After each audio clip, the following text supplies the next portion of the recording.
देखिए, कल हम लोगों की चर्चा चल रही थी कि मरणासन ग्रह किस प्रकार से आपके जीवन में असर करते हैं तथा मरणासन ग्रहों को आपकी जन्म पत्रिका में किस प्रकार से देखा जाता है। तो 8 ग्रहों को हमने मरणासन स्थिति में देखा। तो पहले मुझे सबसे पहले आप में से बताइए कि कल आपने या आज कुछ अपनी कुंडली में किसी ने ऐसा योग देखा कि उनको लगता है कि फला ग्रह फलानी राशि में बैठा है, तो उनका ग्रह मरणासन हो गया, ताकि उनसे एग्जाम्पल लें और फिर हम उसका आंसर दें। हाँ विनय सर जी मेरा बताइए। सूर्य 12वें भाव में है। एक मिनट रविंदर जी। हाँ विनय जी बताइए। सर मैंने अपनी पत्नी की कुंडली देखी, उसका शनि लगन में बैठा हुआ है, वृषभ लगन है। ठीक है, और मैंने अपनी कुंडली देखी तो मेरा राहु नवम में बैठा हुआ है। ये एक एक करके लेते हैं। सर्वप्रथम जी जी सबसे पहले वाइफ का बताया आपने, शनि ग्रह लगन में बैठा है। जी जी जी तो जी जी आपने तुरंत जैसे ही कोई ऐसा सीन देखते हैं तो आपको सूर्य की स्थिति जरूर देखनी है। जी सूर्य जब तक नहीं आप उसको देखेंगे तो वो हमारा मामला उल्टा जा सकता है। जी। तो सूर्य सूर्य का सर चौथे घर में बैठा हुआ है, सिंह में। लगन कौन सा है?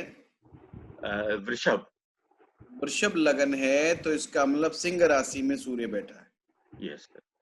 हाँ, तो उनका जो है शनि ग्रह मरणासन नहीं है। नहीं है। नहीं है, अच्छा। क्लियर हुआ बात? तो क्लियर शनि हुआ। के मरणासन के रिजल्ट्स नहीं आएंगे। ओह। शनि के बैठने के तो रिजल्ट आएंगे, पर मरणासन स्थिति के नहीं आएंगे। अच्छा। ठीक है। Surya is the saviour. Surya is the saviour for the Saturn. Okay. अब आया बात आपका कि राहु आपके नवम में बैठा है। जी तो इम्प्लीमेंट कैसे करते हैं फार्मूले को, वो मैं समझाने के लिए आप लोगों के एग्जाम्पल ले रहा हूँ। जी तो आपने देखना है गुरु को तुरंत, कि गुरु कहाँ पर बैठा है, किस राशि में, कहाँ पर किस स्थिति में। बताइए विनय जी, कहाँ बैठा है सर। आपका गुरु? सर गुरु भी राहु ही के संगत में है।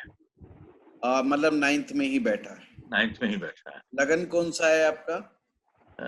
लगन सर कन्या है। कन्या लगन है, तो इसका मतलब ये हुआ ये मिथुन राशि में गुरु और राहु एक साथ बैठे। सर नवम में बैठा है कन्या लगन में, तो शायद शायद वृषभ में बैठा है, जहां तक मुझे याद हाँ जी, वृषभ में। वृषभ में हो गया। है। जी सर। तो एक्चुअली में आपने बोल दिया तो मैं भी बोल गया पीछे से। चलिए, वृषभ राशि में राहु और गुरु एक साथ बैठे। जी अब ऐसी स्थिति में क्या करना चाहिए, क्योंकि यहाँ कंफ्यूजन खड़ा हो गया। जी नियम तो कहता है भाई गुरु चंडाल दोष बन गया, गुरु खुद फंस गए। कुल मिलाकर के गुरु खुद फंस गए। गुरु फंसने का तात्पर्य ये हुआ कि ये मरणासन माना जाएगा। पर अभी एक सूत्र और बाकी है, क्या कि रोमांच कुंडली में हमें देखना है कि गुरु के क्या हालात हैं। जी अगर कहीं पर डिसीजन ना मिले तो नवमांशा में जरूर देखी जाकर कि अगर किस रेंज के अंदर जाकर के वो मरणासन वाली स्थिति से बाहर आएगा। अगर नवमांश कुंडली में गुरु मजबूत है, स्ट्रॉन्ग लग्नेश है। है। लग्नेश है नवमांश का। नहीं, लग्नेश से कोई तात्पर्य नहीं। बैठे कहाँ पर है, किस हाउस अ, में बैठे? अ, मीन लगन की कुंडली है नवमांश। हम्म, और गुरु बैठे हैं द्वितीय भाव में, मंगल की राशि में। मीन लगन में तो मंगल की राशि में बैठे, तो मेष राशि के बैठे सेकंड हाउस में मंगल के साथ। जी सर। कुल मिला के केंद्र और त्रिकोण में नहीं बैठे। बस अब हमें यहाँ पे समझना है, हाँ ये राहु ग्रह की मरणासन स्थिति है। राहु ग्रह नवम में अपने घर से और स्थान से दूर लेकर के जाता है, अपने जनों से विच्छेद करा देता है। नवम भाव का राहु अन्य कई चीजें हैं, और कैरियर में बहुत सारी चीजों में उतार चढ़ाव पैदा करने वाला जब भी राहु मरणासन होता है। अब हम रविंदर जी के केस को देखते हैं। रविंदर जी ने बताया कि इनका सूर्य, रविंदर जी अनम्यूट कर लो अपने आप को ताकि आप बात कर सकें। जी सर। सूर्य 12वें भाव में बताया आपने, कौन सा लगन है? लगन क्या आपका रविंदर जी? वृश्चिक। वृश्चिक लगन में सूर्य 12वें भाव में, यहाँ पर वो नीच राशि के भी बैठे हैं हाँ जी। और वहां पर मणासन स्थिति में भी बैठे हैं। केतु भी साथ में है। हाँ कोई बात नहीं, उसको हम बाद में देखेंगे। तो सेकंड फेज में हमने सीधा क्या देखना है कि शनि की स्थिति क्या है। मेरा वो पंखा चला दो। और शनि सर 4th हाउस में है। शनि 4th हाउस में है, तो 4th हाउस में जब शनि होगा तो यानी कि कुंभ राशि का है। हाँ जी। तो यहाँ पर शनि कुंभ राशि के अपनी ही राशि के हो गए। हाँ जी। तो हम कहेंगे कि सूर्य मरणासन नहीं है। ठीक है। ऐसे सूर्य मरणासन नहीं है। वो डायरी देना मेरी काली वाली। सचिन बंद कर लो, अपने आप को म्यूट कर लो। तो शनि ये सूर्य को बचा रहा है। तो शनि ने सूर्य को मरणासन स्थिति में जाने से बचा लिया। अब यहाँ पे सूर्य मरणासन स्थिति से तो बच गया, परंतु अपने ग्रहण दोष से नहीं बचा। जो केतु ग्रह बैठा है तो सूर्य को ग्रहण लग गया जी। तो ग्रहण का इम्पैक्ट अलग होगा। ठीक है, तो पर इसको हम ये नहीं कहेंगे कि भाई ये जो है उस स्थिति के अंदर आया हुआ है। ठीक है, हाँ अश्वनी जी मैं आ रहा हूँ सभी के पास। अश्वनी जी। सर यहाँ पे सूर्य जो है वो 12वें घर में है। हाँ तो ये देखिए कि सूर्य अगर 12वें घर में है तो शनि कहाँ है आपके? 5वें घर में है, कुंभ लगन है। आज कट गई, क्या बोले आप? सूर्य 5वें घर में है और कुंभ लगन है। तो कुंभ लगन है। कुंभ लगन में सूर्य अगर पंचम भाव में होगा तो आपने ये देखना है कि राशि मिथुन राशि फॉल कर रही है वहां पर। अब सूर्य त्रिकोण में बैठा हुआ है, तो सूर्य जब त्रिकोण सूर्य तो आपने बताया मरणासन है। शनि कहाँ बैठा? शनि पंचम में बैठा आपने कहा जी। हाँ, तो मिथुन राशि में शनि जब पंचम भाव में बैठा है तो शनि मजबूत है। पर अब ये देखना है कि क्या ये ढंग से निकाल पा रहा है कि नहीं निकाल पा रहा है। अगर कोई ग्रह स्वग्रही या उच्च का हो जाए D1 चार्ट में तो वो तुरंत उसको मरणासन स्थिति से बाहर निकाल लेता है। पर अगर आपको कहीं पर भी डाउट आए तो तुरंत नवमांशा कुंडली देख लेनी चाहिए। और नवमांशा में केवल मात्र ये देखना है कि वो केंद्र त्रिकोण में है या नहीं। और अगर केंद्र त्रिकोण में नहीं है तो फिर वो आधा अधूरा ही मरणासन स्थिति से बाहर निकालेगा, मतलब रेमेडी की रिक्वायरमेंट हो जाए। ठीक है, नेहा जी आपका क्वेश्चन। जी सर मेरा राहु ना नवम में बैठा हुआ है। जी, तो आप चेक कीजिए कि गुरु कहाँ बैठा हुआ है। गुरु चौथे घर में बैठा है। तो आपका कौन सा लगन है? फर्स्ट हाउस में कौन मेरा सिक्स्थ है, यानी कि कन्या राशि है। कन्या राशि है। हाँ, तो कन्या राशि मतलब कन्या लगन है आपका, है ना? हाँ जी। और कहाँ बैठा है गुरु? गुरु बैठा है चौथे घर में मून के साथ। मून के साथ बैठा है, तो इसे हम कहेंगे कि यहाँ पर केंद्राधिपति दोष भी है। अच्छा। क्योंकि वो धनु राशि में बैठा है। हाँ जी। अपनी ही राशि में बैठा है, चंद्रमा के साथ बैठा है, पर गुरु यहाँ केंद्राधिपति दोष में पीड़ित है। तो देखने में तो लगता है इसने राहु को से अपने आप को पार बचा लिया है, मतलब राहु को मरणासन नहीं होने दिया। पर फिर भी कंफ्यूजन रह जाता है कि केंद्राधिपति दोष है जी, ये कुछ करेगा नहीं करेगा, ये होने देगा नहीं। तो नवमांशा में चले जाओ। नवमांशा में भी राहु 9th में ही बैठा है। नहीं राहु को नहीं देखना, गुरु को देखना। अच्छा, हमने सेवियर प्लेनेट को देखना है। गुरु फिर फर्स्ट में बैठा है, फर्स्ट हाउस में। बहुत अच्छा हो। तो अब आपको चिंता नहीं करनी है, आपका राहु मरणासन स्थिति में नहीं है। अच्छा। राहुल गर्ग जी। गुरुजी प्रणाम। प्रणाम प्रणाम। अच्छा, मेरा वृश्चिक है, मीन राशि है और शुक्र जो है वो छठे भाव में बैठा हुआ है। शुक्र छठे भाव में बैठा है, तो इसको आप लोग बताइए कौन बचाएगा शुक्र से को? इसको बाहर निकालेगा कौन? शनि। Shani, very nice. तो शनि ग्रह इसको मणासन स्थिति से बाहर निकालो। तो अब आपने चेक करना है राहुल जी कि शनि कहाँ बैठा है। तो शनि 7वें में है और सूर्य के साथ है। नहीं, 7वें घर में है, 7वें घर में है और साथ सूर्य भी है 7वें मतलब में। 7th हाउस में है। हाँ जी, 7th हाउस में। बहुत बढ़िया। तो आपका शुक्र मणासन नहीं है। शुक्र के छठे में बैठने से कमजोरियां जरूर आएंगी, पर शुक्र मणासन नहीं है। उसको मणासन नहीं कह सकते, हाँ ये कह सकते हैं कि सूर्य के छठे बैठने से वो जो अन्य दुष्प्रभाव हो जाते हैं वो गड़बड़ मिलेगी। हाँ, मुकेश ठीक है सर, आपने बोला है गुरुजी, काफी लोगों ने राहुल, अनम्यूट किया हुआ है। गुरुजी, तुला लग्न की कुंडली है हाँ और सूर्य द्वादश में बैठे हुए हैं हाँ हाँ और सेवियर प्लेनेट शनि जो है वो हाँ 9वें भाव में मिथुन राशि के अंदर बैठे हुए हैं। हाँ हाँ। तो सेवियर प्लेनेट कौन हो गया इसमें? शनि शनि शनि हो 9वें गए। भाव में। तो शनि यहाँ पे बड़े योगा कारक है, तो उसने सूर्य को मणासन होने से निकाल दिया। अब ऐसे में जरा सा भी डाउट हो जाए तो तुरंत नवमांशा में चले जाओ। नवमांशा के अंदर सूर्य लगन के अंदर बैठे हैं, मीन राशि है हाँ और हाँ, शनि वहां पे भी 9वें भाव में ही है। तो इट्स वेरी गुड। इसे भावोत्तम कहते हैं, इट्स वेरी गुड। तो सूर्य मणासन नहीं है। जी धन्यवाद पूनम गुरुजी। जी, पूनम जी, हेलो गुरुजी, आप मकर लगन की कुंडली है नहीं और बोल रहे हैं, आप पूनम जी बोल रहे हैं? नहीं नीलू। नीलू जी शांत। सुरेश मित्तल जी नमस्कार गुरुजी। नमस्कार। मेरे जो बेटे की कुंडली में सर 7वें घर में शुक्र और बुध दोनों बैठे हैं। कहाँ पर?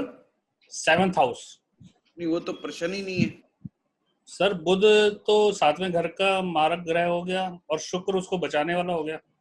नहीं नहीं नहीं, आप ये कहिए कि बुध मणासन बैठा है 7वें भाव में।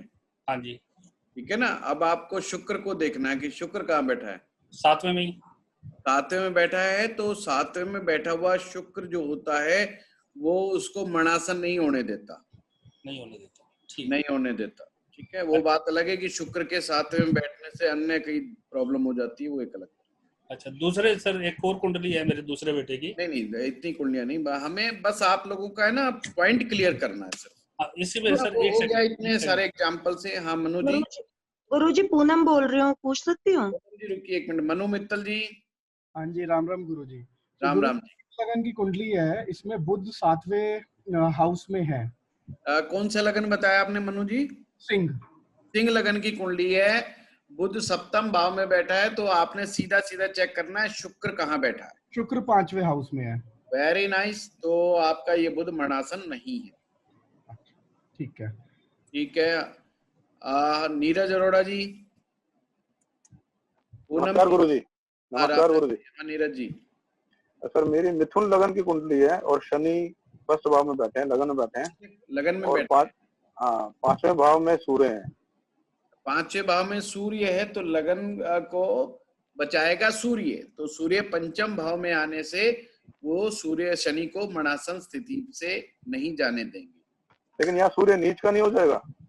देखिए, सूर्य अगर कहीं पर भी आपको इस तरह का डाउट आ जाए, कंफ्यूजन कैसे आता है कि भाव तो अच्छा हो गया और राशि गलत हो गई, या राशि अच्छी हो गई भाव गलत हो गया, तो ये कंफ्यूजन क्रिएट करता है। तो ऐसे में तुरंत नवमांश कुंडली में चले जाओ। देखो, हम तो बहुत जल्दी आइडिया लगा लेते हैं कि फलाना फलाना, पर आपको समझाना बड़ा मुश्किल है।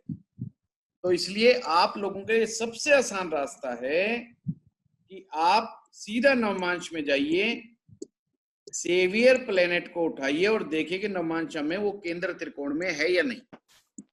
अगर है तो टेंशन लेने की जरूरत नहीं। तो सूर्य अगर 1st भाव में बैठा है तो ये मरणा मतलब वो नीच का नहीं होगा? नहीं, मैंने कहा ही नहीं कि सूर्य 1st में। आपने कहा 5वें भाव में। नवमाशा, मैं नवमाशा की बात कर रहा हूँ सर।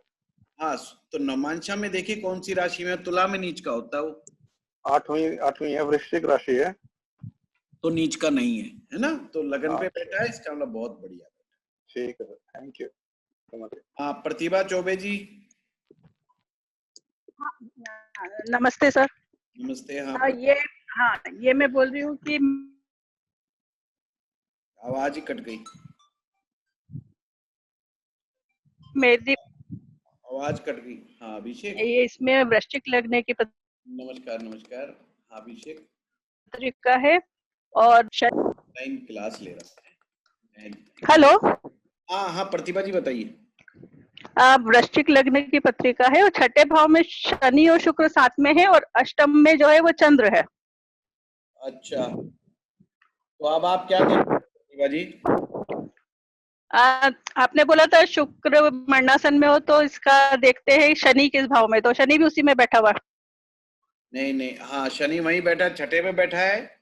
हाँ, तो ये केंद्र और त्रिकोण नहीं है, छठा है। हाँ, शनि अष्टम में तो शुभ हो जाता है, पर छठे की कोई गारंटी नहीं है। अच्छा माना जाता है, पर और कई भी समस्याएं पैदा करता है। तो इसलिए आप नवमांश कुंडली देखेंगे तुरंत। नवमांश में पांचवें भाव में शनि शुक्र और चंद्र साथ में। हाँ, तो यहाँ पर शनि ठीक हो गया त्रिकोण में आकर के, तो इसलिए उसने शुक्र के मरणासन प्रभाव से काफी हद तक कम कर दिया। ठीक है ना।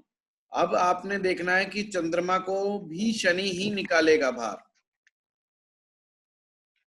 हाँ, तो पांचवें भाव में बैठा है नवमांश कुंडली में। हाँ, तो वो उसने काफी हद तक चंद्रमा को भी बाहर निकाल दिया और शुक्र को भी बाहर निकाल दिया। ठीक है। अच्छा, पर ये ध्यान रखना, चंद्रमा के अष्टम में बैठने के और शुक्र ग्रह के छठे में बैठने के जो दुष्परिणाम होते हैं वो तो होंगे ही होंगे, उसको नजरअंदाज नहीं कर सकते। पर ग्रह मरणासन होने से बच गया। हाँ, कविता बताइए। गुरुजी नमस्ते। हाँ, नमस्ते सर, किसी की सिंह लगन की कुंडली है, उसमें गुरु 3rd हाउस में है और शुक्र 6th हाउस में है। ठीक है। हाँ जी, तो फिर इसका गुरु को कौन बचाएगा? राहु सर, राहु 4th में है। गुरु को मंगल बचाएगा। मंगल सर, सॉरी, ये मंगल कहाँ पर है? 6th में ही है सर। मंगल 6th हाउस में है। तो देखो कौन सी राशि है, सिंह लगन है, तो सिंह लगन में मकर उच्च राशि में बैठा है मंगल। हाँ जी सर, है ना। तो इसको कहते हैं मंगल उच्च राशि में बैठा है, छठे भाव में। वैसे भाव भी उसके लिए बढ़िया है और राशि भी उच्च की है, तो गुरु मरणासन नहीं है। और शुक्र भी इसमें ही है 6th में। तो शनि बैठे हैं 7th हाउस में 11th राशि के साथ। हाँ, तो बहुत अच्छे हो गए। शनि भी जो है यहाँ पर दिग्बली हो जाते हैं, और वैसे भी वो अपनी राशि में बैठे हैं, तो शुक्र भी मरणासन नहीं है। ठीक है गुरुजी। पूनम जी। गुरुजी प्रणाम। प्रणाम। गुरुजी, मेरा ये कुंभ लग्न की राशि है और चंद्र बैठा है। राशि मत बोली, राशि अलग हो जाएगी। राशि में जहाँ चंद्रमा बैठता है। हाँ जी, चंद्रमा गुरुजी 8वें भाव में है। चंद्रमा 8वें में, तो ये देखिए शनि कहाँ बैठा है? शनि 9वें भाव में। तो इसको फिर हमने देखना है नवमांश कुंडली में। ओके गुरुजी, वो नहीं चेक करा गुरुजी। कोई बात नहीं। सुमिता गर्ग जी। सुमिता जी। हाँ सर, नमस्ते सर। नमस्ते सर, मुझे ये पूछना है कि मेष लगन में और कुंभ राशि में छठे हाउस में ये बुध और शुक्र बैठा है, और जो शनि है वो दूसरे हाउस में बैठा है जुपिटर के साथ, गुरु के साथ। कौन सी में बैठा है शनि? कौन सी राशि में बैठा है? 2 नंबर में बैठा है। वृष राशि में बैठा है। तो ये डाउटफुल सिचुएशन है। डाउटफुल सिचुएशन के लिए क्या इलाज बताया कि आपने नवमांश को देखना है। नवमांश में देखिएगा शनि कहाँ बैठा है। ठीक है, वो चौथे में है। चौथे में तो केंद्र में आ गया, इसका मतलब। हाँ जी। हाँ, तो इट्स वेरी गुड, तो बच गया मरणासन स्थिति से। सुरभि जी। नमस्कार गुरुजी। नमस्कार। गुरुजी, वृश्चिक लग्न की कुंडली में शनि लग्न में। हाँ, तो देखिए सूर्य की स्थिति। सूर्य 2nd हाउस में। सूर्य 2nd हाउस में, तो डाउटफुल सिचुएशन हो गई। केंद्र और त्रिकोण नहीं है, तो नवमांश चेक कीजिए। नवमांश में भी सूर्य थर्ड हाउस में है, वृषभ राशि में। तीसरे में है, तो यहाँ पे शनि का मणासन का प्रभाव देखने को मिलेगा। शनि जब भी लगन पे बैठ करके मणासन होगे तो मैरिज लाइफ को, हेल्थ को और थॉट प्रोसेस को, तीनों चीजों पर दिक्कतें पैदा कर सकते हैं। और शनि जो है उसका फोर्थ से राशि परिवर्तन है, फोर्थ हाउस से मंगल के साथ। देखिए, राशि परिवर्तन बाद में आएगा सुरभि।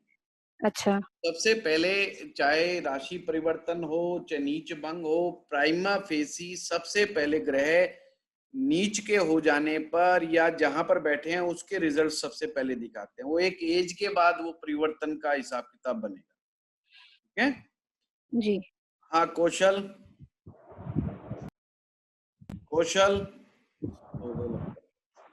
पंकज शर्मा।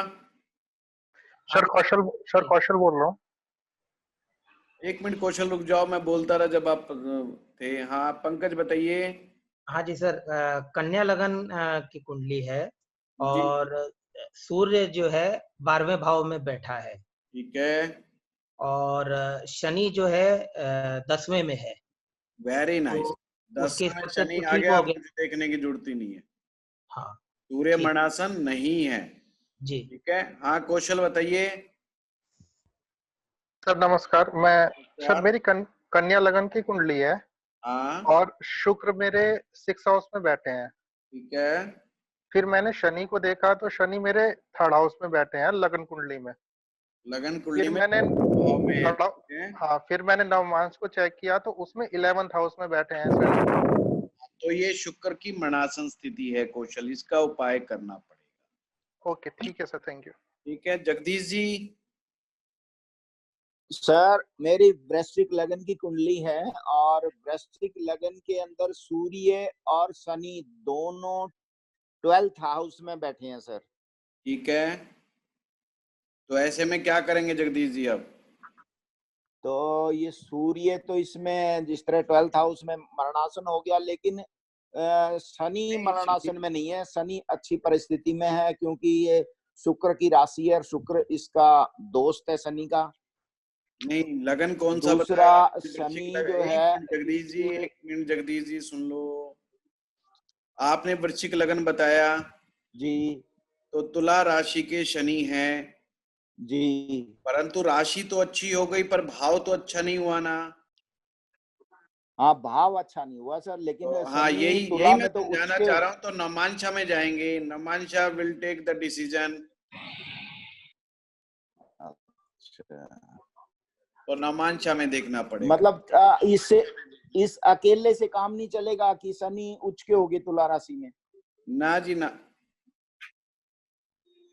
नीलू जी। ठीक है सर। विनयशील जी। सर जरा सा पूछना था कि जैसे गुरु राहु नवम में बैठ गए जी, और तो कल मैंने भी पूछा था तो रात में मैंने थोड़ा सोचा, मंथन किया, लेकिन सोचा एक बार और गुरु जी से पूछता हूँ। हाँ बताइए।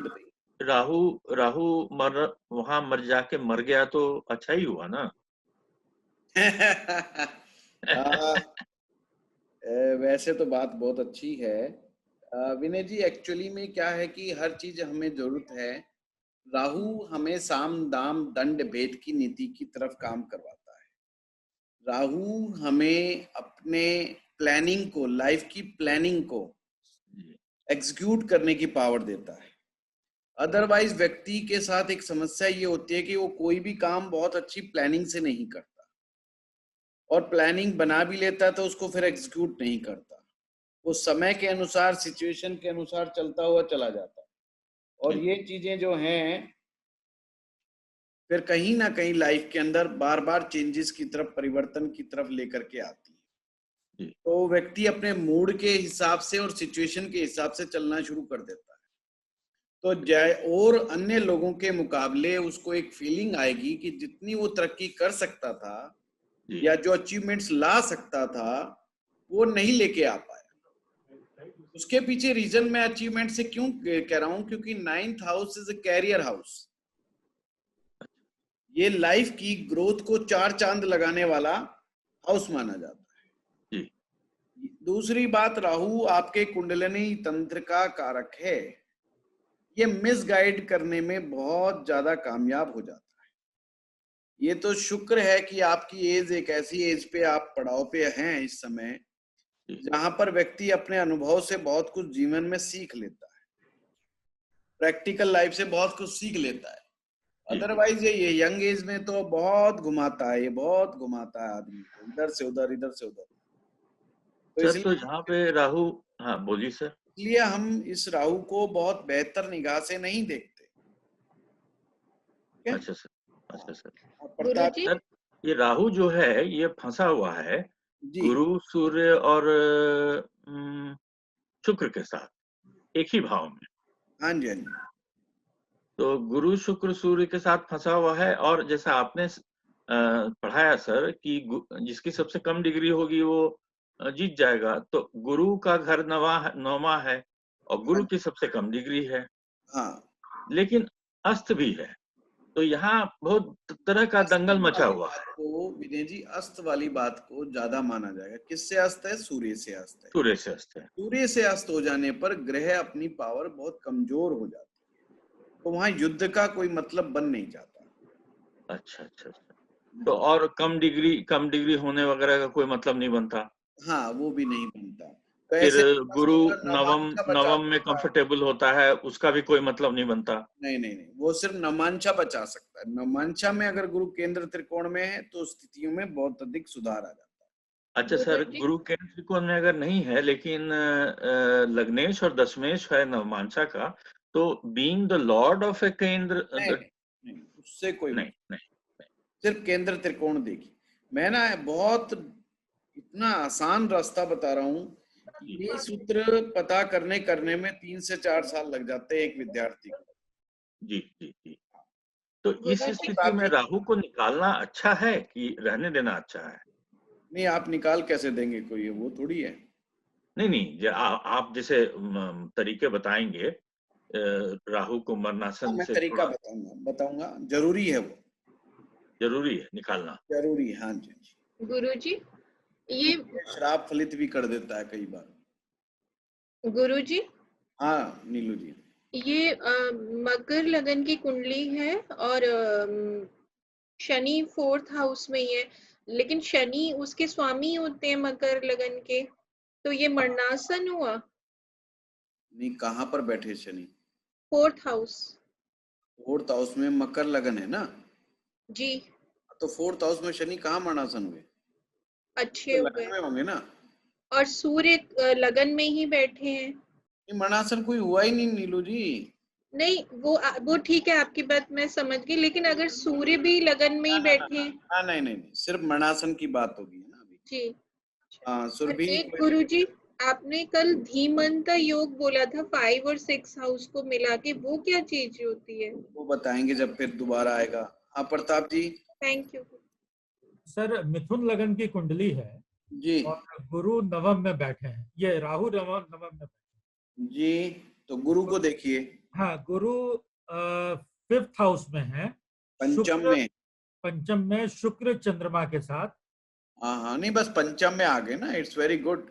हाँ। तो ये गुरु अगर पंचम में आ गए तो यहाँ तो ठीक हो गए। तो एक बार नवमांशा जरूर चेक कीजिए, क्योंकि गुरु यहाँ पर महापापक ग्रह भी माने जाएंगे मिथुन लगन में।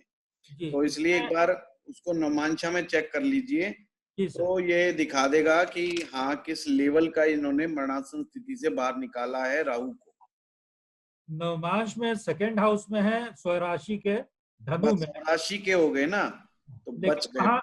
वहाँ राहु भी है और शनि भी है। ओहो, गुरु शनि राहु तीनों एक। आपको उपाय करना पड़ेगा। और राशि कुंडली में भी नीच शनि की 7वीं दृष्टि पड़ रही है। हाँ, नहीं तो प्रताप जी ये लाइफ में ना यू टर्न बड़े पैदा कर देता है कई बार। इसका उपाय जरूरी है। राहु नवम में बैठ करके सारे राजयोगों की ऐसी तैसी कर देता है, तो आदमी को ऊंचाई पे पहुंचा के वापस वहीं पे लेके आने की पोजीशन लगता है। तो कई इसके इम्पैक्ट है, कुल मिला के उपाय करना चाहिए। ठीक है।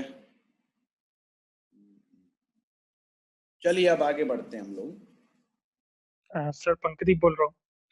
हाँ जी, पंकदीप। पंकदीप, हाँ हाँ पंकदीप जी, पहली बार क्वेश्चन पूछ रहे हैं शायद। Yes sir. सर मेरा कन्या लगन की कन्या है लगन में, और शनि लगन में ही बैठे हैं। अच्छा। और सूर्य जो है वो 8th हाउस में है। हाँ हाँ हाँ, तो एरीज 8 में कमजोर पड़ गए वो। ओके। और कमजोर पड़ गए तो आप सीधा उठाइए नवमांशा पे जाइए। सर D9 में 11th हाउस में है। हाँ, तो ये नहीं बना, तो ये दिखाता है कि शनि मरणासन है। तो मैंने बताया ना कि शनि का मरणासन फर्स्ट हाउस में मैरिज लाइफ पर, हेल्थ पर कोई अच्छा इम्पैक्ट नहीं डालता, तो रेमेडी करना बहुत जरूरी हो जाता है।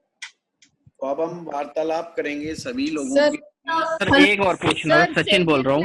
वर्गोत्तम हो जाए तब पावरफुल हो गया। सर तैयबा बोल रही हूँ। एक मिनट, सभी लोग रुक जाइए एक एक करके। हाँ सिंधु जी। सर सेवियर प्लैनेट वर्गोत्तम हो गया तो एक्स्ट्रा पावरफुल हो गया। कौन सा वर्गोत्तम हो गया? Saviour planet. हाँ हाँ, वो सही बात। हाँ तैयबा जी बताइए। सर नमस्ते। नमस्ते। कुंभ लगन की कुंडली है, 7th में मंगल है और 9th में शुक्र है। तो देखिए 9th का शुक्र वो भी कुंभ लग्न में अच्छा माना जाता है, पर यहाँ पर मंगल दोष जरूर माना जाएगा। वो मैरिज के लिए ठीक नहीं है, क्योंकि कुंभ लग्न में मंगल महापापी भी हो जाता है, तो इस वजह से वो चीज ज्यादा गड़बड़ कर सकती है। पर हाँ, मरणासन स्थिति नहीं है, मतलब ब्रह्मचर्य वाला मामला नहीं है। हाँ सचिन बताइए। सर ये वाइफ की पत्री है, इस वृश्चिक लग्न में शुक्र 6ठे भाव में है। भाई ऐसे मत बताया करो वाइफ की कुंडली है। वाइफ नाराज हो जाए हैं, तो कहते मेरी कुंडली की बुराई करने के लिए, सुनवाने के लिए तुम ऐसा ऐसा काम करते हो। बताइए वृश्चिक लग्न की कुंडली है, और बताइए। हाँ, इसमें शनि जो है वो 12वें भाव में वक्री उच्च के हैं। नहीं, मरणासन थोड़ी हुए वो। नहीं, शुक्र 6ठे भाव में है ना। अच्छा अच्छा अच्छा, ठीक शुक्र है। 6ठे भाव में, तो इसलिए हमने शनि को देखा जो कि उच्च के वक्री होकर 12वें भाव में चले गए। उच्च के होकर के वक्री हो गए, तो ये ध्यान रखना, उच्च का ग्रह जब भी वक्री होगा वो नीच राशि के रिजल्ट देगा। अच्छा। और नीच का ग्रह जब वक्री होगा तो उच्च के समान फल देगा। तो ये शनि नीच के हो गए। तो ये शनि नीच के रिजल्ट देंगे। तो अब नवमांश में डाउट हो गया, डाउट हो गया तो नवमांशा से देखो, थोड़ा बहुत बचाएगा तो वही बचाएगा। नवमांशा में ये जुपिटर के साथ 5वें भाव में शनि। हाँ, तो ये कुछ हद तक बचाएंगे। हमेशा ध्यान रखना, D1 जितना अच्छा बचाव कर सकता है, नवमांशा उतना बचाव नहीं करता। अच्छा। यानी कि इनके कुछ उपाय करने पड़ेंगे। नवमांशा से बस ये हो जाता है कि चलो कुछ तो बचा। अच्छा। हाँ, तो इनके कुछ उपाय कराने पड़ेंगे। हाँ उपाय दिखाकर। ठीक ठीक।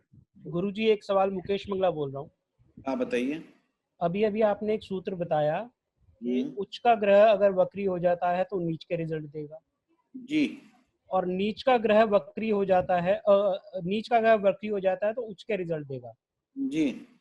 गुरुजी मेरी सिंह लग्न की कुंडली है, उसमें बृहस्पति 6ठे भाव में नीच के होकर वक्री हैं, तो इसका मतलब फिर वो उच्च के रिजल्ट देंगे। हाँ बिल्कुल बिल्कुल। बहुत बहुत धन्यवाद गुरुजी, बहुत बहुत आज कितनी बड़ी प्रॉब्लम सॉर्ट आउट कर दी आपकी। आपने तो मतलब इतनी बड़ी सॉर्ट आउट कर दी ना, तो अब तक जो दक्षिणा 4000 रुपये भिजवा देना है ना।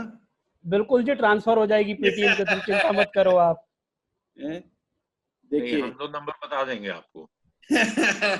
वो मालूम है जी, ऑलरेडी इस क्लास की भी दी है, वो मालूम है, कोई दिक्कत नहीं है। बहुत बहुत धन्यवाद जी। देखिए जब भी नीच का ग्रह होकर के वक्री होगा ना, प्राइमा फेसी वो शुरुआत में जीवन की, खास करके 32 साल की एज तक, मुकेश मंगला जी आप सुन लीजिए, उसने नीच के ही रिजल्ट देने हैं। सुन रहा हूँ। 32 के बाद वो रिजल्ट में चेंजेस लेकर के आएगा।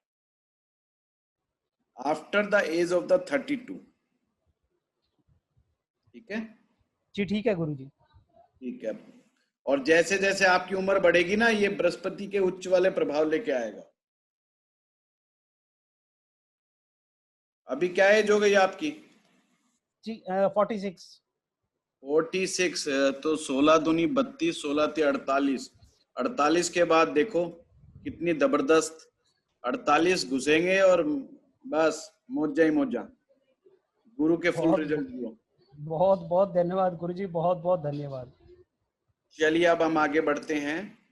आज के सर बस एक चीज कि कल हम लोगों ने बात की कि कौन सा ग्रह कहाँ पर मरणासन्न हो जाता है जी और क्यों होता है, लेकिन अगर थोड़ा सा ये बता देते सर कि मरणासन्न होकर वो करता क्या है। नहीं, वो कल वही तो डिस्कस किया था प्रताप जी, जो हम कि क्यों तो मरणासन हुआ और उसके इम्पैक्ट क्या होंगे।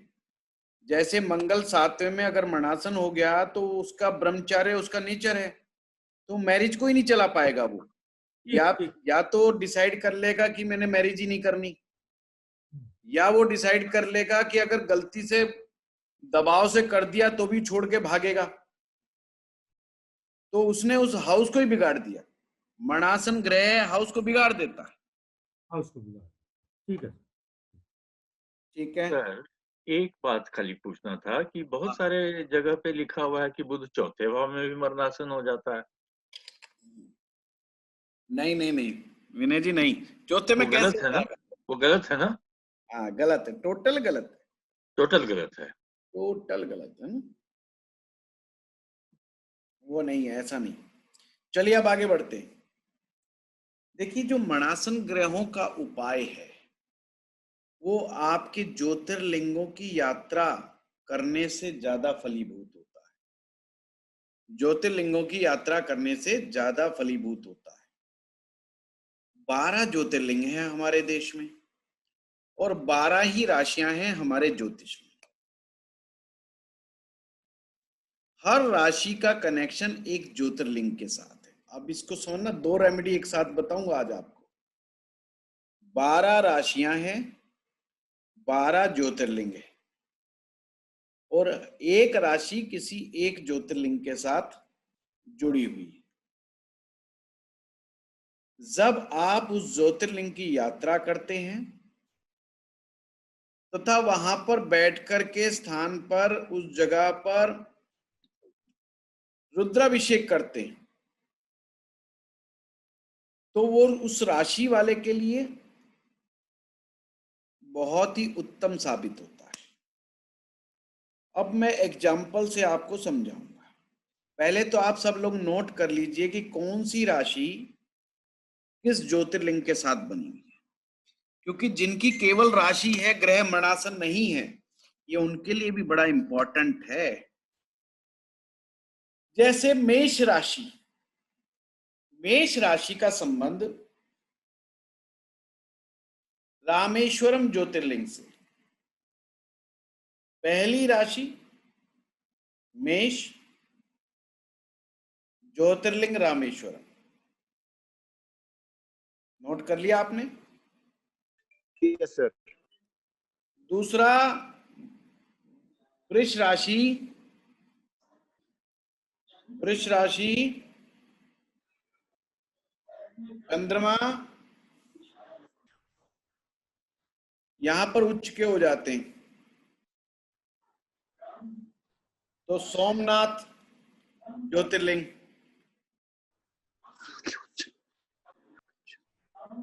तीसरा मिथुन राशि,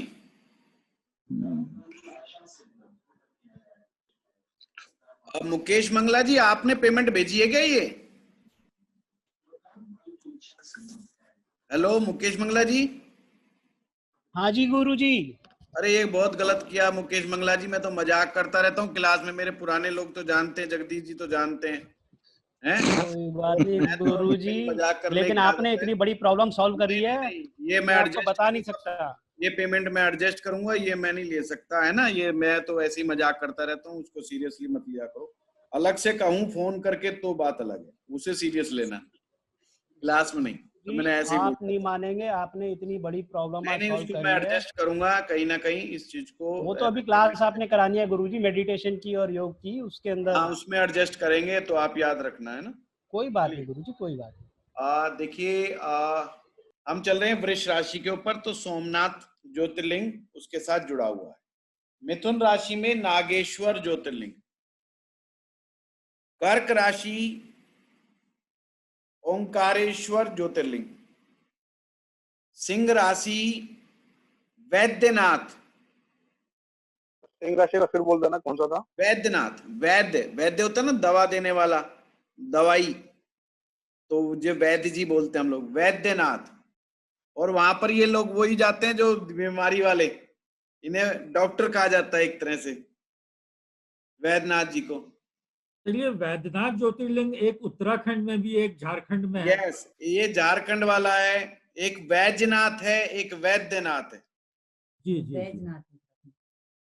एक छोटे छोटे से रूप में, बहुत छोटे से रूप में आप कभी देखते हो टीवी वगैरह में, मतलब बहुत ज्यादा उभरे हुए नहीं है, वो वैद्यनाथ है।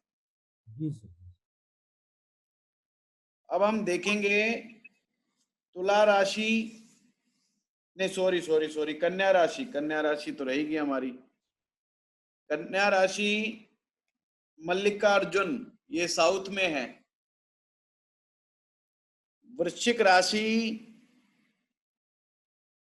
कृष्णेश्वर। सर तुला रहेगी। तुला रह गई। ओहो, महाकालेश्वर। गुरुजी एक बार दोबारा वृश्चिक, एक बार वृश्चिक फिर से बता मैं दीजिए। फिर से बता रहा हूं, देखिए सिंह से मैं दोबारा शुरू कर रहा हूं, दोबारा सुनिए। सिंह राशि वैद्यनाथ, कन्या राशि मल्लिकार्जुन, तुला राशि महाकालेश्वर जो उज्जैन में है, महाकाल भगवान। वृश्चिक राशि कृष्णेश्वर, ये नोट्स बना लेना, बहुत बढ़िया, जल्दी सी पुस्तकों में मिलेगा नहीं। धनु राशि काशी विश्वनाथ, मकर राशि भीमा शंकर, कुंभ राशि केदारनाथ। केदारनाथ देखते ना, बद्रीनाथ केदारनाथ, वो केदारनाथ। और मीन राशि त्र्यंबकेश्वर, नासिक में है ये त्र्यंबकेश्वर ज्योतिर्लिंग। अब आपने समझना है कि ये जो सूत्र मैंने लिखवाया है, अब आप में हर कोई ना कोई किसी ना किसी राशि का होगा। और राशि का मतलब मैं बहुत पहले बेसिक में समझा चुका हूं, चंद्रमा जिस राशि में आपके बैठे हैं वो आपकी ओरिजिनल राशि है।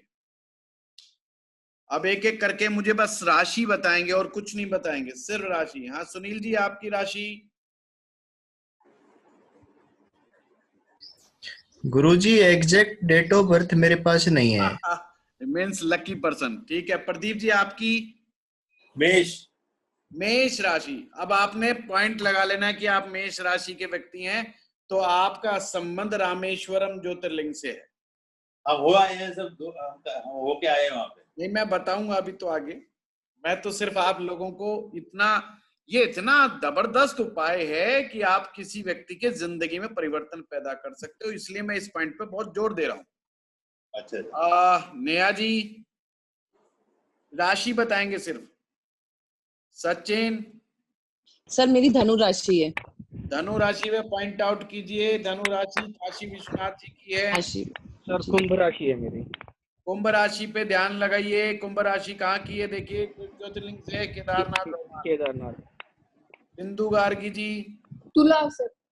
तुला पे लगाइए महाकाल। नितिन गर्ग शायद नहीं है। अश्विनी जी? राशि हैं जी, कौन सी? अश्विनी जी कौन सी राशि बोला आपने? एक मिनट, मकर राशि। ठीक है, पॉइंट आउट कीजिए। जगदीश जी?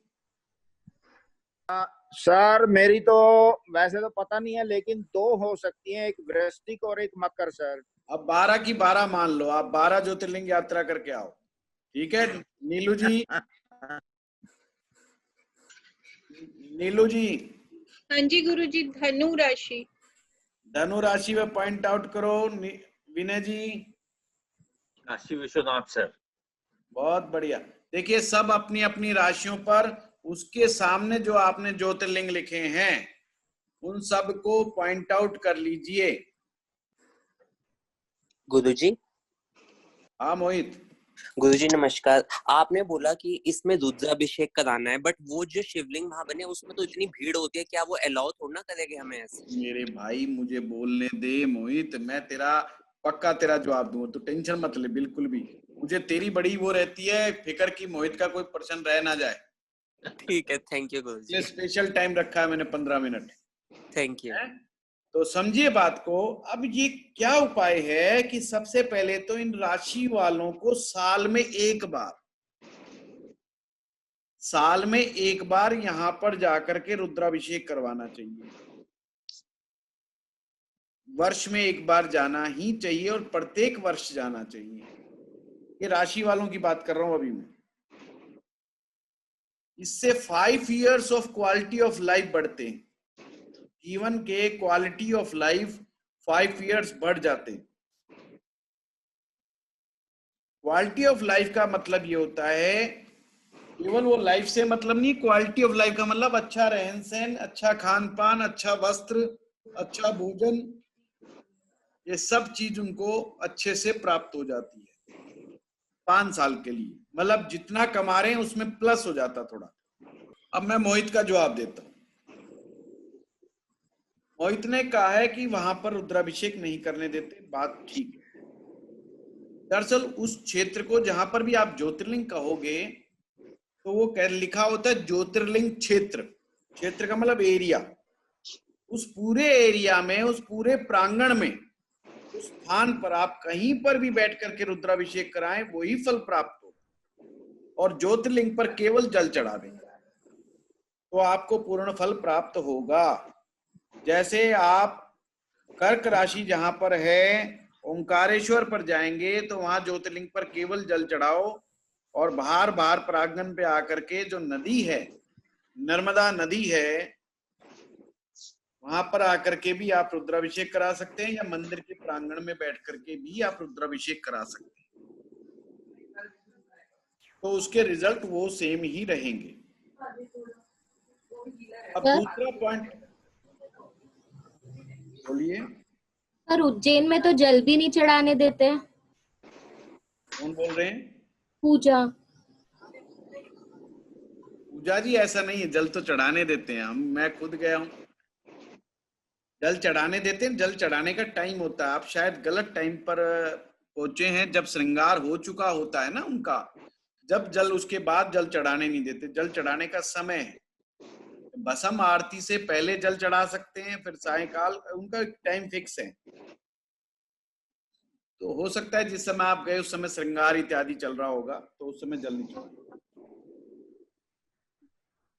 श्रृंगार जहां का भी चलता है या शयन आरती हो रही होती है या हो तो उस समय जल नहीं चढ़ाने देते। अब आपने आगे बढ़ना है। आगे ये बढ़ना है कि मेष राशि में कौन सा ग्रह उच्च का होता है? सूर्य। अब जिन लोगों का भी सूर्य मणासन स्थिति में है उनको रामेश्वरम तीर्थ जाना चाहिए।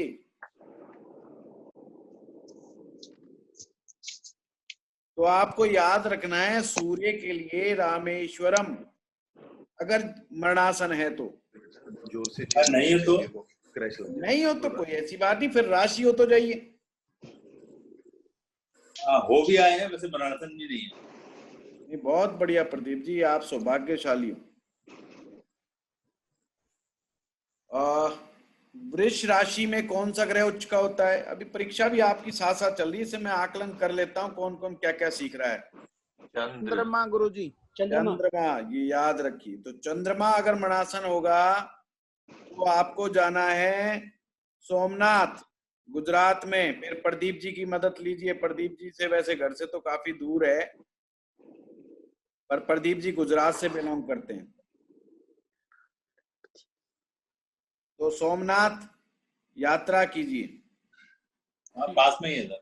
हाँ, पास में आपके, चलो ठीक है। अब आपने समझना है कर्क राशि में कौन सा ग्रह उच्च का है। मैं उन राशियों को छोड़ रहा हूं जिनमें कोई ग्रह उच्च का नहीं होता।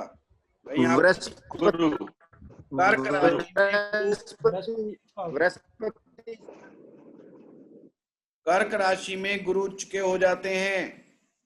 तो जिन लोगों का गुरु मरणासन हो उन लोगों को ओंकारेश्वर जाकर के ज्योतिर्लिंग पर रुद्राभिषेक करना चाहिए।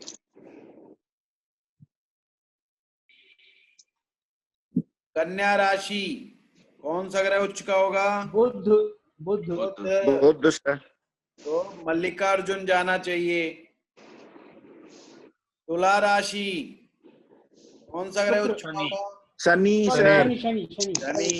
तो शनि होगा। तो जिनका शनि हो तो उन्हें महाकाल यात्रा करनी चाहिए। और वैसे महाकाल की मान्यता है किसी भी प्रकार का रोग दोष, जीवन में कमजोरियां और ऐसी बीमारियां जो असाध्य हों उन्हें महाकाल के दर्शन एवं वहां पे रुद्राभिषेक करवाना चाहिए। फिर आता है मकर राशि। मंगल के लिए भीमाशंकर एक ऐसे ज्योतिर्लिंग हैं जो सबसे बड़े माने जाते हैं। सबसे बड़े का मतलब वैसे नहीं, मतलब उनका मतलब शिवलिंग बड़ा है। फिर है मीन राशि। शुक्र गुरु जी। शुक्र के लिए त्र्यंबकेश्वर। तो ये ज्योतिर्लिंगों का उपाय है।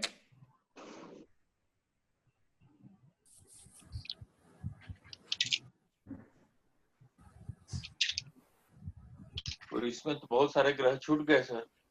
कौन सा ग्रह छूट गया बताइए? राहु केतु के छूट गए सर। केतु है ही नहीं जगदीश जी। राहु का लिखिए आप। राहु का लिखिए।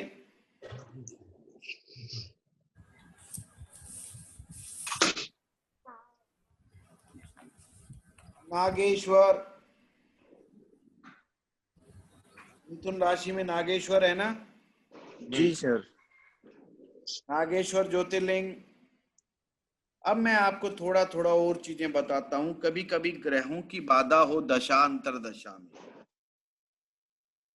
और कुछ ज्योतिर्लिंग एक दो ऐसे हैं जिनके ऊपर दो दो ग्रहों का इफेक्ट आता है।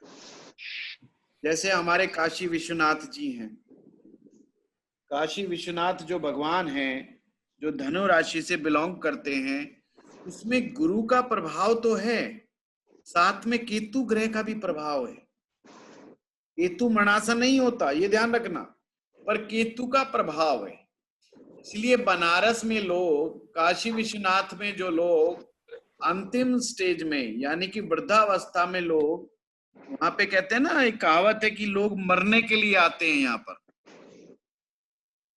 कई जगह हिंदुस्तान में सारी जगहें ऐसी हैं जहाँ लोग जीने के लिए जाते हैं, पर काशी में कहते हैं लोग मरने के लिए जाते हैं। मरने मीन्स अपने अंतिम, जिनको लगता है कि बुढ़ापा इतना ज्यादा हो गया है तो उनकी इच्छा होती है कि हम काशी में अपने प्राण त्यागें। अब काशी में प्राण त्यागने का तात्पर्य यह है कि वहां पे स्वर्ग मोक्ष की प्राप्ति हो। मान्यता है कि जो काशी में प्राण त्यागता है उसे मोक्ष की प्राप्ति होती है। सर कोई काशी में चला जाए और वहां उसके प्राण ना छूटे तो? मैंने सीखा है नहीं, मैं तो एस्ट्रोलॉजर है नहीं। अब देखो जी, दो तरीके हैं जगदीश जी। अगर उन्होंने अपने बच्चों को बहुत ज्यादा, तो बच्चे अपने आप इंतजाम कर देते हैं प्राण निकालने का। तो वो तो कहीं भी हो सकता है आदमी, कोई जरूरी नहीं काशी में हो। देखिए जगदीश जी, प्राण के लिए ऐसा कोई भी वो नहीं है, सिर्फ शांति देने के लिए। जब कोई मरणासन अवस्था में होता है तो बहुत ज्यादा बड़ा टॉपिक। हमारे यहाँ पर ऐसी चीजें हैं जिनका पाठ करने से प्राण छूट जाते हैं, पर मैं वो अभी नहीं बताने वाला है। तो प्राण ठीक है। फिर भी आपको गीता का पाठ ऐसे व्यक्ति के सामने जिसके प्राण नहीं छूट रहे हो, पर डॉक्टर ने मना कर दिया हो कि भाई ये बच नहीं सकता, और वो तड़फ रहा हो, तो सर्वप्रथम तो गीता का अध्याय ठीक ठीक होता है, और उसमें भी कुछ स्पेसिफिक अध्याय होते हैं। उन अध्यायों का पाठ करने से मान्यता है कि प्राण छूट जाते हैं। दूसरा चीज है छिन्नमस्ता देवी का एक मंत्र होता है, उसका उल्टा मंत्र का जाप करने से भी प्राण छूट जाते हैं। बहुत सारे हैं, 4-5। कौन सा बताया सर, एक बार दोबारा? छिन्नमस्ता देवी का मंत्र, उसका उल्टा जाप करने से। तो ये, और कौन सा ग्रह बच गया? केदारनाथ। केदारनाथ पर भी, केदारनाथ जो है वहां पर भी केतु ग्रह का इम्पैक्ट है। केदारनाथ है, कुंभ राशि का तो है, वहां पर भी केतु का, इसलिए मोक्ष को भी कहते हैं। तो वैसे तो क्योंकि वहां पर वहां धरती में समा गए थे केदारनाथ में, तो उनके वो कुबड़ जो ऊपर जो होता है वो बच गया था। ठीक बात है। खुर्द नहीं, कुबड़ था वो। तो ये है कि बल्कि राहु केतु के लिए भी जा सकते हैं वहां पर केदारनाथ, जिनको काल सर्प दोष हो वहां पर बहुत बढ़िया रहता है केदारनाथ। नट सेल में बात यह है कि व्यक्ति को अपने जीवन में 12 के 12 ज्योतिर्लिंग यात्रा जरूर करनी चाहिए। जैसे जगदीश जी को अपनी राशि नहीं पता, तो जगदीश जी तो कितने दिनों से कह रही थी, जो पेंशन आ रही है उस पेंशन का कुछ हिस्सा 12 ज्योतिर्लिंग की यात्रा पर। जितनी बातें तुम सुनते हो मैं ऑलरेडी सब कर चुकी होती हूँ, लेकिन मैं अकेले नहीं कर सर 5 की तो मैं कर चुका हूँ। वाह जी वाह, बहुत बढ़िया। तो बाकी जो बचे हैं 7 उनकी भी कर लीजिए। चलो उनकी देखेंगे सर। 7 के मैं कर चुका हूँ सर जी। वो बहुत बढ़िया, वेरी नाइस। गुरुजी जो सारे की कर लेते हैं वो तो बहुत ही अच्छी बात है। फिर अच्छी बात है, करते रहना चाहिए। एक सूत्र क्या कहता है कि न तीर्थ जो स्थान है ना वो नवम भाव है, और नवम भाव उससे एक्टिवेट रहता है। मैं तो नवम में केतु बैठा,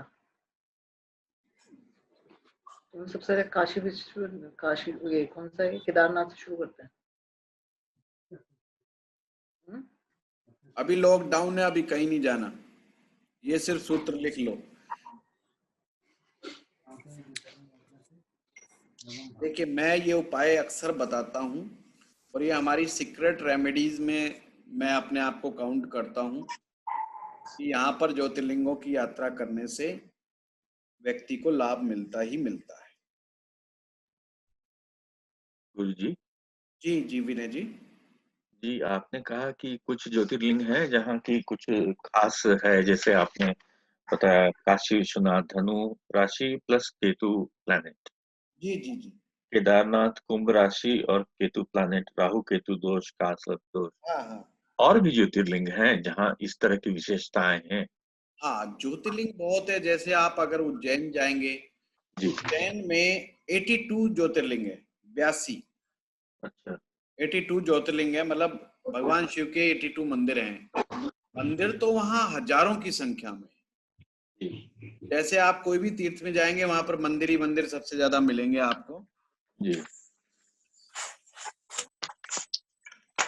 ये उज्जैन को शिव नगरी कहा जाता है।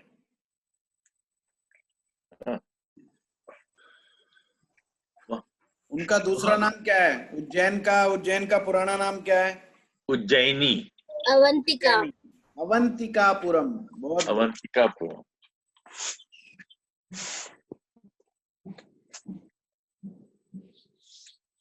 वैसे एक बात बताऊं,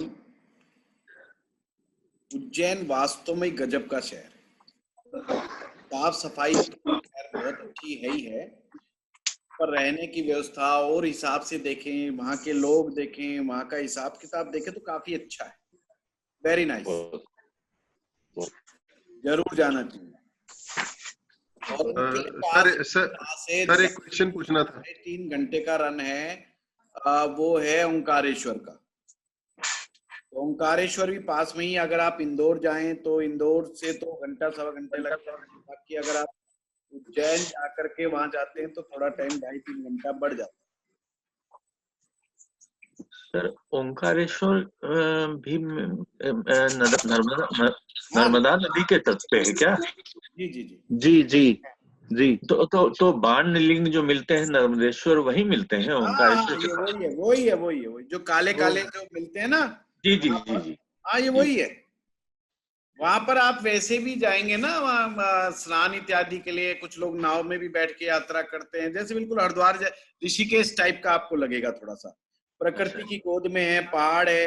एक्चुअली में वो ओंकार का दर्शन होता है। वो इस तरीके से बना हुआ है कि ऊपर से अगर आप देखते तो ओंकार है वो, इसलिए उसका नाम ओंकारेश्वर है। नर्मदेश्वर जो लोग लाते हैं वो वहीं से लेके आते हैं, वो बने बनाए भी मिलते हैं। जी जी जी। कुछ लोग लेके आते हैं, परचेज करते हैं वहां से। गुरुजी, एक ज्योतिर्लिंग है जिसमें भविष्य दिखाई देता था, वो कौन सा? ओंकारेश्वरी है? नहीं पहले था जो उन्होंने पता नहीं, इसका आइडिया नहीं है नीलू जी मुझे। जी सुना था मैंने, शिव पुराण में ही बता रहे थे कि शिव पुराण में जो खंड है वहां पर काफी अच्छे बहुत दिया हुआ है। देखो तो कहते थे कि उसमें हमारा कभी पहले भविष्य, इंसान उसके आगे खड़ा हो जाता था तो भविष्य दिखाई देता था। हाँ हो सकता है। सर एक बात पूछनी थी। हिंदुस्तान चमत्कारिक देश है भाई। पूछनी थी। Excuse me sir. हाँ सर। हाँ फातिमा। सर मेरा क्वेश्चन ये था कि सर अगर कोई किसी और धर्म से हो। आज लेट आए हो क्या? सर मुझे क्लास का समय पता नहीं चला पहले। अच्छा, मैंने कहा आपने तो इजाजत दी थी टाइम की। जी सर, सर ने मुझे पता नहीं चल सका। कोई बात नहीं। सर मैं कह रही थी कि अगर कोई बंदा दूसरे धर्म से हो सर तो उसको क्या करना चाहिए? सिंपल है फातिमा, ज्योतिष में जो रेमेडियल होते हैं ये दोनों ही बनाए जाते हैं, धर्म के आधार पर भी और बिना धर्म के आधार पर भी। ठीक है सर। इसमें ये नहीं होता कि क्या है, जैसे कि अगर कोई व्यक्ति क्रिश्चियन है तो उसको ज्यादा रिलीफ चर्च में जाकर के मोमबत्ती जलाने से जितना ज्यादा मिलेगा उसको अन्य चीजों से। पर चूंकि हमारा ये सब्जेक्ट मैथोलॉजिकल है तो मैथोलॉजिकल रेमेडी सजेस्ट की जाती है। एक्चुअली में सजेशन वो मिलता है जिसमें व्यक्ति का बिलीफ लेवल हो।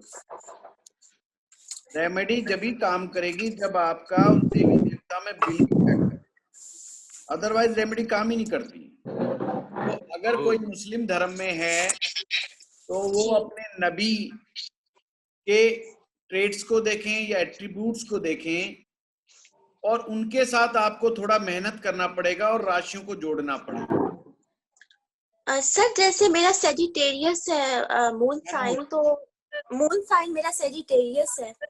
श्योर।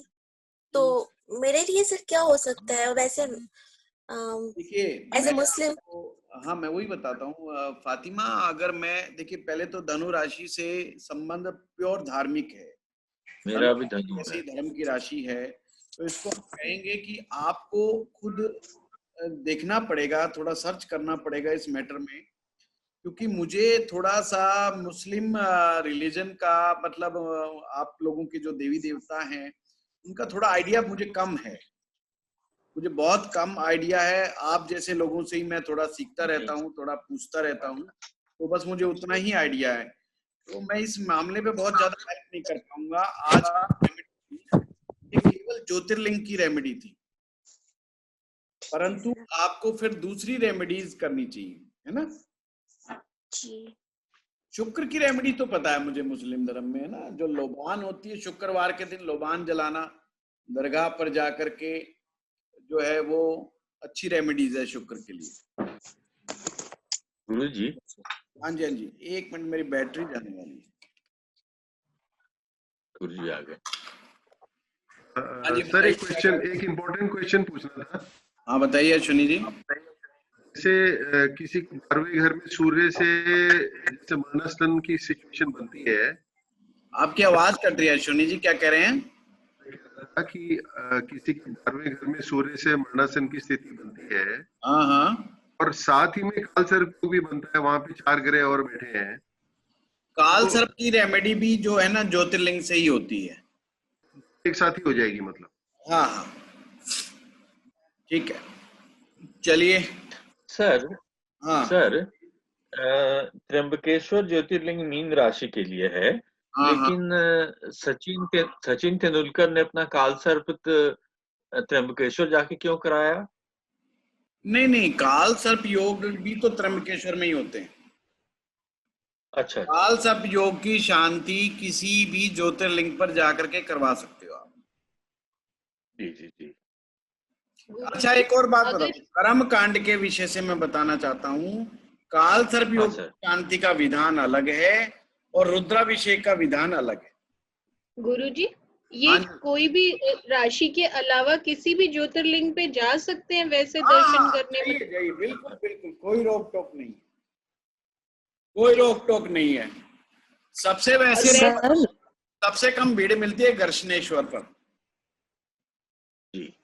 गर्शनेश्वर में भीड़ बहुत कम है।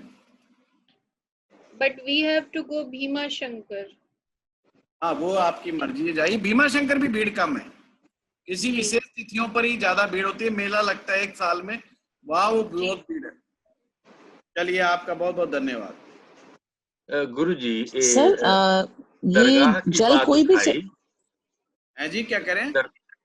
दरगाह पे तो कोई भी धर्म वाला जाता है, दरगाह पे जाता है, अर्जी लगाता है। हाँ हाँ हाँ। तो मंदिर में क्यों जाने में क्या दिक्कत है, या मतलब क्यों नहीं जाने देते मंदिर में?